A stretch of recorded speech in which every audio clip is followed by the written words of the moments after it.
कडाक्याच्या उन्हात आपल्याला सर्वांनाच काहीतरी थंडगार प्यायचं असतं, पण त्यासाठी मेहनत मात्र आपल्याला करायची नसते.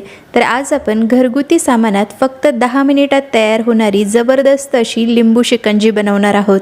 अगदी झटपट आणि अगदी कमी सामानात तयार होते, शिवाय चवीचे तर काय विचारायलाच नको. तर नमस्कार मंडळी, डिलिशियस फूड्स मराठीमध्ये आपल्या सगळ्यांचं खूप खूप मनापासून स्वागत.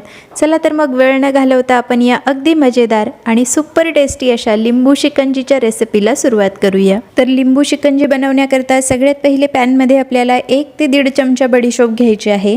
त्यासोबतच 1.5 चमचा जिरे आणि 7 ते 8 काळी मिरीचे दाणे घ्यायचे आहेत. आता हे सर्व मिश्रण आपल्याला 2 ते 3 मिनिटापर्यंत छानपैकी भाजून घ्यायचं आहे. गॅस अगदी मंद ठेवायचा आहे आणि मंद गॅसवरच आपल्याला हे मसाले भाजून घ्यायचे आहेत.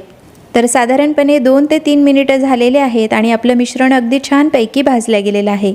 तर आता गॅसची फ्लेम आपण बंद करूया आणि हे सर्व मसाले एका प्लेटमध्ये काढून घेऊया. मसाले थंड होत आहेत तोपर्यंत आपल्याला पॅनमध्ये 1 वाटी साखर घ्यायची आहे. त्यासोबतच त्यामध्ये 1 वाटी पाणी घालायचं आहे. आता साखर आपल्याला पूर्णपणे वितळवून घ्यायची आहे. अगदी पाक आपल्याला तयार करायचा नाही, साखर फक्त आपल्याला वितळवून घ्यायची आहे. तर हे पाणी आपल्याला 3 ते 4 मिनिटापर्यंत उकळून घ्यायचं आहे. तर या ठिकाणी साखर पूर्णपणे वितळलेली आहे. तर गॅसची फ्लेम आपल्याला बंद करायची आहे आणि पॅन आपल्याला काढून घ्यायचं आहे. भाजलेले सर्व मसाले या ठिकाणी थंड झाले आहेत. तर ते आता आपल्याला मिक्सरच्या भांड्यात काढून घ्यायचे आहेत. त्यासोबतच यामध्ये आपल्याला 1 चमचा काळ्या मिठाची पावडर, अर्धा चमचा साधं मीठ आणि 1 चमचा आमचूर पावडर घालायची आहे. आता सर्व मसाले आपल्याला व्यवस्थितपणे दळून घ्यायचे आहेत. तर या ठिकाणी तुम्ही बघू शकता की आपला जबरदस्त असा शिकंजी मसाला तयार झालेला आहे. हा शिकंजी मसाला तुम्ही वर्षभर सुद्धा स्टोअर करू शकता. तर सगळ्यात पहिले आपल्याला ग्लासामध्ये आवश्यक तेवढा बर्फ घालायचा आहे.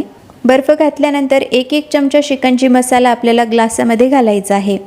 त्यासोबतच लिंबाच्या काही फोडी मी ग्लासामध्ये घालणार आहे. आता प्रत्येक ग्लासामध्ये आपल्याला अर्ध लिंबू पिळून घ्यायचं आहे. एका ग्लासाला अर्ध लिंबू इतकं प्रमाण आपल्याला घालायचं आहे. आता प्रत्येक ग्लासात आपल्याला पाव कप साखरेचं पाणी घालायचं आहे. साखरेचं पाणी तुम्ही चवीनुसार कमी जास्त करू शकता. त्यानंतर यामध्ये आपल्याला 2-2 चमचे सब्जाच्या बिया घालायच्या आहेत. या बिया मी 5 मिनिटापूर्वी भिजत घातलेल्या होत्या. 5 मिनिटात त्या अगदी व्यवस्थितपणे भिजून तयार होतात. आता आपल्याला थोडासा बर्फ घालायचा आहे आणि त्यानंतर थंडगार पाणी आपल्याला यामध्ये घालायचं आहे. तर मंडळी, या ठिकाणी अगदी जबरदस्त आणि थंडगार अशी लिंबू शिकंजी तयार झाली आहे. ही शिकंजी बाहेर मिळणाऱ्या कोल्ड्रिंक्सपेक्षा निश्चितच हेल्दी आहे. शिवाय घरगुती सामानात झटपट तयार होते आणि शरीराच्या उष्णतेचा दाह पूर्णपणे नाहीसा करते. तर मंडळी, आजची ही रेसिपी तुम्हीसुद्धा घरी नक्की बनवून बघा. व्हिडिओ आवडला असेल तर व्हिडिओला लाईक आणि चॅनलला सबस्क्राईब करायला मात्र अजिबात विसरू नका.